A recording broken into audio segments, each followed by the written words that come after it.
Next concept है हमारा dual aspect concept. Dual aspect concept,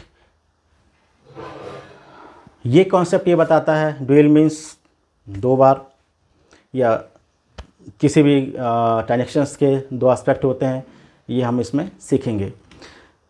जैसे हम कोई भी ट्रांजेक्शन्स करें बिजनेस में, हम गुड्स परचेज करें, सेल करें, एक्सपेंसेस करें, या हम एसेट परचेज करें, एसेट सेल करें, इनकम अर्न करें, कुछ भी करें, किसी भी प्रकार का कोई भी ट्रांजेक्शन्स या मॉनेटरी एक्टिविटीज़ हम करते हैं बिजनेस में, every transactions has to aspect, दो एस्पेक्ट होते हैं।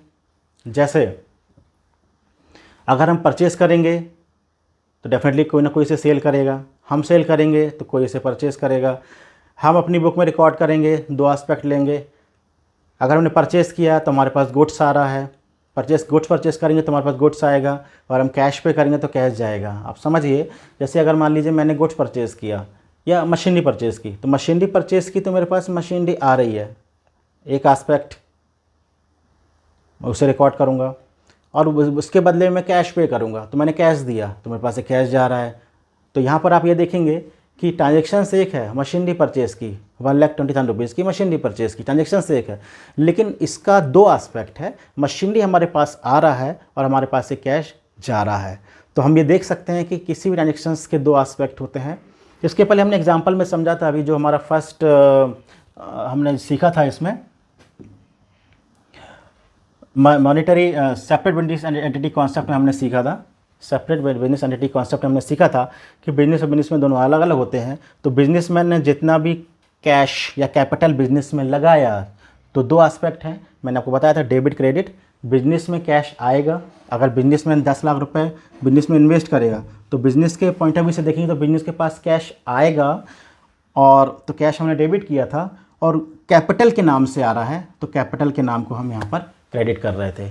तो दो इसमें एस्पेक्ट हो गया। सेम इसी तरह से कोई भी ट्रांजेक्शन्स हो जैसे हम बुक में रिकॉर्ड करते हैं, वो सभी ट्रांजेक्शन्स के दो एस्पेक्ट होते हैं, हमें दोनों को रिकॉर्ड करना होता है। दो एस्पेक्ट का मतलब होता है कि ट्रांजेक्शन्स एक है, एस्पेक्ट दो हैं, एक डेबिट है और एक क्रेडिट है। तो दो एस्पेक्ट को हम लेकर के चलते हैं डेबिट और क्रेडिट के रूप में। तो डेबिट क्रेडिट के रूप में अगर हम लेके चलेंगे, एक डेबिट होगा और एक क्रेडिट होगा। डेबिट क्रेडिट दो एस्पेक्ट हैं, एक डेबिट और क्रेडिट। मशीनरी अगर हमने परचेज़ की, इलस्ट्रेशन समझते हैं, एक मशीनरी परचेज़ की, तो मशीनरी हमारे पास आ रही है तो उसको हम डेबिट करेंगे। अगर हमने मशीनरी परचेज़ की 1,20,000 रुपीज़ की, मशीनरी परचेज़ की 1,20,000 रुपीज़ का, तो हमारे पास ट्रांजेक्शन से एक है मशीनरी परचेज़ की, बट इसको हम दो एस्पेक्ट देखेंगे। मशीनरी हमारे पास आ रही है 1,20,000 की, तो 1,20,000 रुपये हम डेबिट करेंगे, ये हमने डेबिट किया, मीन्स डेबिट साइड में लिखा, और मशीनरी हमारे पास आई, डेबिट किया, और हमारे बिजनेस से कैश जाएगा। हम मशीनरी परचेज करेंगे तो हम पेमेंट करेंगे, पेमेंट हम कैश से करें या चेक के थ्रू करें। चेक के थ्रू करेंगे तो पेमेंट बैंक से होगा, कैश के थ्रू हम पेमेंट करेंगे तो कैश हमारे पास से जाएगा, हमारे पास में हमारे बिजनेस के पास से जाएगा। तो बिजनेस के पास से जाएगा कैश, तो हम कैश को क्रेडिट करेंगे, तो कैश हमारे पास से आउट हो गया, तो 1,20,000 रुपये हम यहाँ पर कैश को क्रेडिट करेंगे।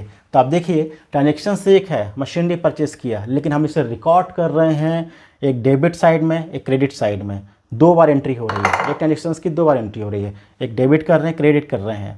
तो सेम अमाउंट को दो बार एंट्री लिखना है, डेबिट भी करना है, क्रेडिट भी करना है। क्यों करना है, इसका क्या इफेक्ट होता है आगे, ये हम आगे के चैप्टर्स में बहुत अच्छे से समझेंगे। तो यहाँ पर डेबिट कर रहे हैं और क्रेडिट कर रहे हैं, तो यहाँ पर हमें ये देखना है कि ट्रांजेक्शन से एक है, रिकॉर्ड दो बार करना है, एक बार डेबिट करना है, एक बार क्रेडिट करना है, दो अलग अलग साइड में करना है, डेबिट साइड में करना है, क्रेडिट साइड में करना है, दो अलग अलग लेजर अकाउंट्स में करना है। आप देखें कि यहाँ पर हम मशीनरी अकाउंट बनाएंगे, अलग कैश अकाउंट बनाएंगे, कैश जा रहा है हमारे पास से, कैश अकाउंट बनेगा, मशीनरी आ रही है, मशीनरी अकाउंट बनेगा। तो 1,20,000 की एंट्री मशीन अकाउंट में भी करेंगे, 1,20,000 रुपये की एंट्री हम कैश अकाउंट में भी करेंगे। तो हम यहाँ पर ट्रांजेक्शन से एक है मशीनरी परचेस की, लेकिन इससे हम रिकॉर्ड करेंगे दो बार, एक बार डेबिट में, एक बार क्रेडिट्स में, दो डिफरेंट अकाउंट में। एक हम करेंगे इसमें मशीनरी अकाउंट में डेबिट करेंगे, और हम कैश अकाउंट में क्रेडिट करेंगे।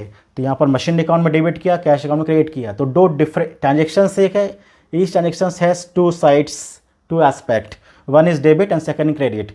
Machine account will be debited and cash account will be credited. Machine account को हम डेबिट साइड में लिखेंगे, कैश को हम क्रेडिट साइड में लिखेंगे। तो there are two different sides, debit and credit. There are two different heads of account, first is machinery, second in cash. तो machine account will be debited, cash account will be credited. तो hope आप इसमें you have clear all thing. अगर इसमें आपको कुछ भी doubts है तो आप मुझे कमेंट बॉक्स में लिखिए, हम उसका इससे रिजॉल्व करेंगे।